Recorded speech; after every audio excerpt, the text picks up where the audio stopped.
the next Superman project. What will it be? I think we can assume Superman is in Supergirl. Probably with the same amount that Supergirl kissing cousins. Oh, they're in the same movie, right? Yeah, he will make an appearance. One can guess. I mean, for all I know, Superman may end up in a scene in Peacemaker. I think he got hinted at being in Peacemaker. Yeah.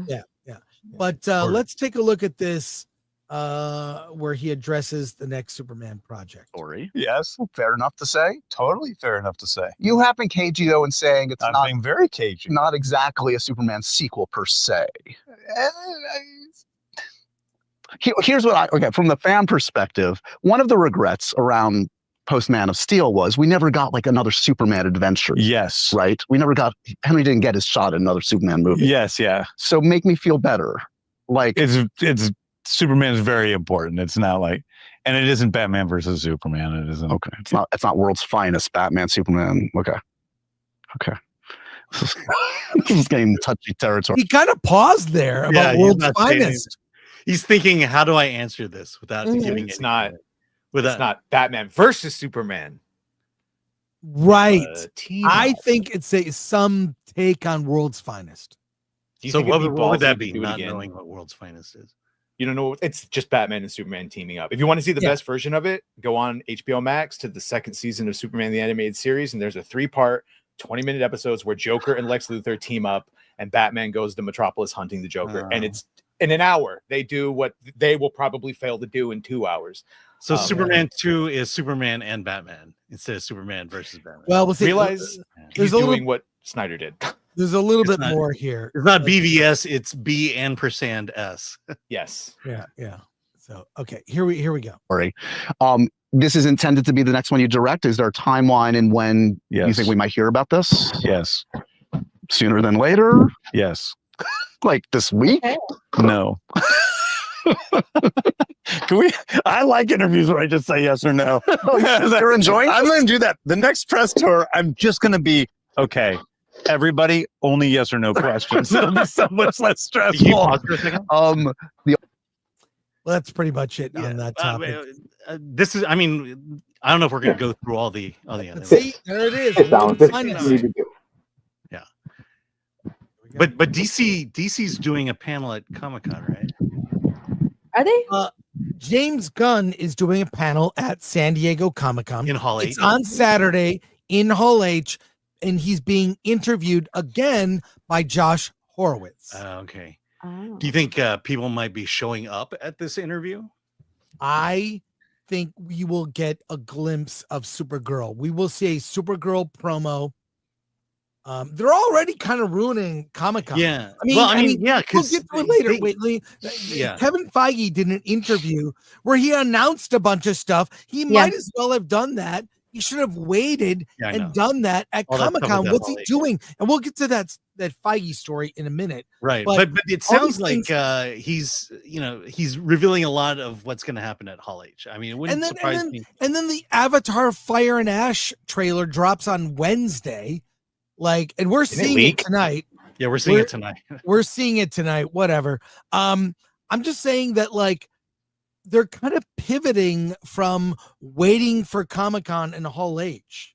They're just announcing it. With but my point is, I think DC's doing what Marvel did last year. DC's gonna correct. And I don't know if you're going to play it, but I think I wouldn't be surprised if Jason Momoa shows up tomorrow or weekend. Yeah. Oh, probably this weekend. Hey, there are more DCU updates from this interview. We're scrubbing through, giving you the highlights. I encourage you, listen to the whole thing. It's a good interview, actually. It's a good interview. I think it's a good interview. I think it's the best. It's like James Gunn being honest. I think he trusts Josh too. Yeah. Here. But there have been some truly ridiculous things, promos for this movie, the TikTok stuff and all the, arm wrestling. But this is very good. Here we go, right here. And Don't leave out Peacemaker 2. We're going to be talking about that in about a week. I'm very excited about Peacemaker 2 is a direct follow-up to Superman. Oh, he just confirmed it for Hall H. Rick Flag's in it, Hawk Girl, Maxwell Lord, Guy Gardner. So it's the direct follow-up to Superman, and very R-rated. I can't wait. Take your kids. I'm going to see not only Lobo but Crypto and Supergirl. Lobo is so freaking awesome. Jason Momoa is so. Oh my God! Yeah, I mean, we've all agreed like this was like the easiest casting ever. It was. Ways. Well, he pushed himself on me too. I gotta say, but Lobo is great, and then and that's great, and then we have Lanterns coming out, which is great. We have Clayface, which is about to go into production. Cast your Clayface. You have James Watkins directing. This is going to be Mike Flanagan script. Yep. And you've said the script is what sold you. It's always going to sell you. Yeah. This is a total horror movie. Like really, it's like it could be a Blumhouse, big budget horror film, and it's within the DCU, which I think is a cool thing to do. Let me just run down a few others. You tell me as much as you want or not. So like, are we anywhere on like a Wonder Woman script? Like yes, yeah, yes. You feel like so? Okay, he's going through everything here. We got Clayface. I don't know how I feel like about that. Why do you put Clayface in your DC universe and no Batman? Because here's how you do it. No, it makes sense. It makes sense in this way. The Clayface movie should not cost you more than $50 million. Well, that's right. Well, yes. Yeah, but I feel like it's the same way I feel about all of the Spider-Man Rogues Gallery, like Morbius, Venom, all of them getting their own movies without Spider-Man. That's how I feel about Clayface. But again, Batman not being included. Those movies didn't get your traditional superhero budget. And that's what I'm saying is you can do these small ones without having done a Batman one, because the Batman one is going to cost you $200 million. Lobo should not cost you even $100 million. And that allows you to make these kind of movies as long as you budget accordingly. This wasn't supposed to be in the DCU. This was an Elseworlds movie with Matt Reeves. And James said, I put it in the DCU because we needed DCU content. And the script was good.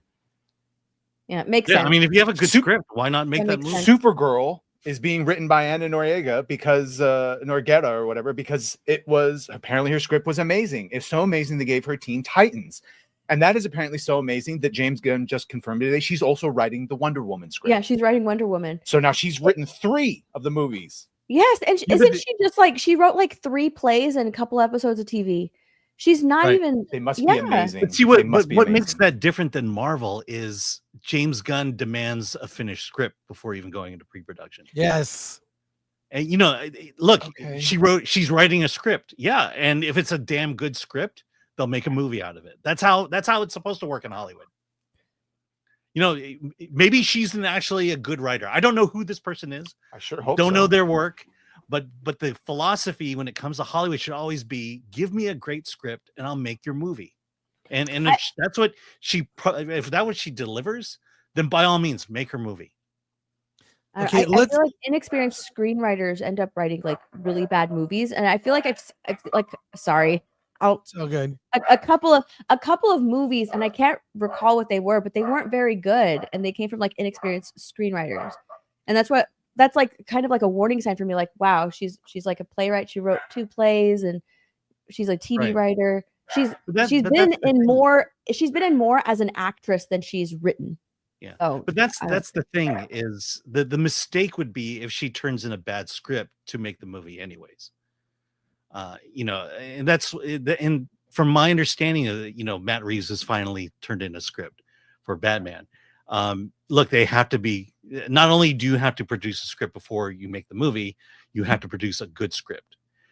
There should be no promises saying that we're going to make your script. We're going to make your movie no matter how bad your script is. That's the second level of stupidity if that's what they do. With the DCU, they could all be 10s. We need Batman and Wonder Woman and Superman. Trinity. Clayface could be a 7. Let's get through the rest of this. He goes through what projects are on the docket here. Let's go. Like there's a take, there's a direction. Yes. That feels distinct from what we've seen before. Yeah, very. Yes. Okay. Yes, I'm very, very excited about Wonder Woman right now. do you anticipate seeing something like a new Flash, a new Aquaman in the next few years, or is that a little ways off? I wouldn't say the next 2 years for either of those characters. Okay. The Authority still on your mind? Yeah, but that's been a rough road. Been a slower one. Yeah, just harder to crack, harder to. Yeah, the writer moved on to another project in the DCU that I think he's really killing right now. So, yeah, freeze on that one. That's my point. The Authority script wasn't good, and they moved on. Right, but they've already introduced an Authority character, but you don't know. So what? They're not making an Authority movie. Right, but he announced it. Well, okay, and then you can look. He could pull a Kathleen Kennedy and unannounce it. Right. These things can be announced and unannounced. When they finally make the movie, that's when your money's on the table. That's when everything has to come to fruition. All these promises you make. But the fact that there was an Authority script and that they didn't like it, they couldn't fix it, and then they moved on, says a whole lot about the decision making that's going on at DC versus the decision making going on at Marvel. The Marvel script never should have gone beyond the script, but they were committed to making it, and so they had to make it. And that's been Marvel's problem this whole time. Mm-hmm. Let's watch the rest of this here. Just the rest of the things he addresses. And that project would be another movie. No, we haven't talked about. There's a lot of untitled movies. Swamp Thing. Has Mangold delivered a script? We talked to James the other day. So no, he hasn't delivered a script. It's he's been distracted with his billions of movies. Yes, but I think we're talking about it again. So, and Sergeant Rock seemed like it was very close. Mm-hmm. Do you still have hopes that it's going to come back around relatively soon? Hugely. Okay. I'm really excited about Sergeant. And with Luca still involved? No. Okay. Is there one filmmaker, if you had your druthers, if you could lure anybody into the DCU, who would you grab? Make your pitch. Matt Reeves. You already got him. He's in the DCU. He's not in the DCU. Have you talked to him? You must have talked to him about it. Yeah. No, I mean, Matt to me, listen, Matt, I love the people that are out there making pop movies that are still, it's Matt Reeves, it's Greta Gerwig, it's Ryan Coogler, it's their vision, it's the guys that and I'm friendly with all those people, and they're making big movies that still have themselves in it. Yeah, they're personal, yet they resonate with everybody. And so I love people that are taking risks in the area of spectacle film, because most of the stuff out there is not a risk. It's just, it's disposable. Yeah. I love disposable stuff. Yeah. But let's make it good disposable. Okay, fair enough. You know what I mean? Yeah. It's like I love big popcorn movies, but it's just like it gets to be, boring when they're all the same. Okay, I'll end with this. What's the barometer of success when we talk in 5 years or 10 years, and you're presumably still at DC? I mean, is it about... I want to hear his response to this. Okay, hang on. Who you've introduced, what you've done, like what you've led to. I mean, how are you gauging your own success? James, what is your relationship with your wife like now that she's forgiven you for disappearing for 3 years? Yeah. I mean, it's really, it is, the barometer of success is, for me, am I enjoying myself creatively?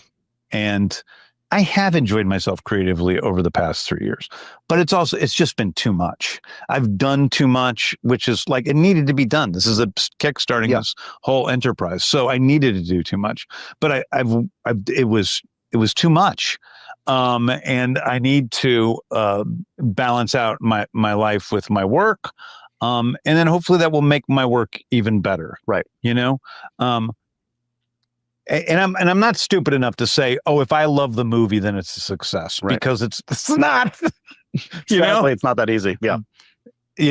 But what I think of the movie itself isn't really the most important thing. What I think of the process of making the movie. Yeah. Now that belongs to me. Jesus Christ. The movie isn't mine. The movie belongs to everybody. I know. Sorry, go ahead, Badger.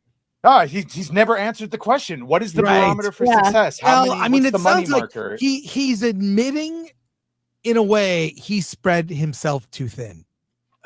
3 years going away, spending too much. He did being ahead of a studio, and doing so. He bit off more than he could chew. He admits it here, and make of that what you will. I think we'll end it there. You can watch the whole interview linked in the description. The only thing I wanted to say is I agree with Alan that it is absolutely true that the scripts need to be good. That needs to be one metric. But the other one is he is building a universe. He needs to do things in a tactical order, because a mediocre Batman would be more important than an excellent Clayface. Sorry, just when you're setting up your whole universe. Yes, 100%. Yes, 100%. Every single look. I'm just going to use Beau DeMayo for 97 because I got to talk to him and see like what he did and what there's a lot of things he did that like selfishly he wanted to do things differently, but he knew for the strength of the franchise, certain characters needed to be handled a certain way and done in a certain order. That is a selflessness that is needed that I do not believe James has proven why. Why'd you pick Damian? A Robin that would necessitate going 8 to 10 years into Superman's career to fulfill, and his answer is, I just like him. I just like Damian. Why'd you pick? I just like him. His answer is, I just like him. Not because it's a good moment for the universe, not because the character fits at this time. And at every moment, he has proven that he is the wrong person to build this universe. And quite frankly, I don't think Superman was too big for him. It was a Superman and Friends. Keep him with Creature Commandos and all that. But I've just yet to see anything that gives me faith that he knows how to build this universe and build it well. Yeah, I liked when Batman had Dick. A lot of people did.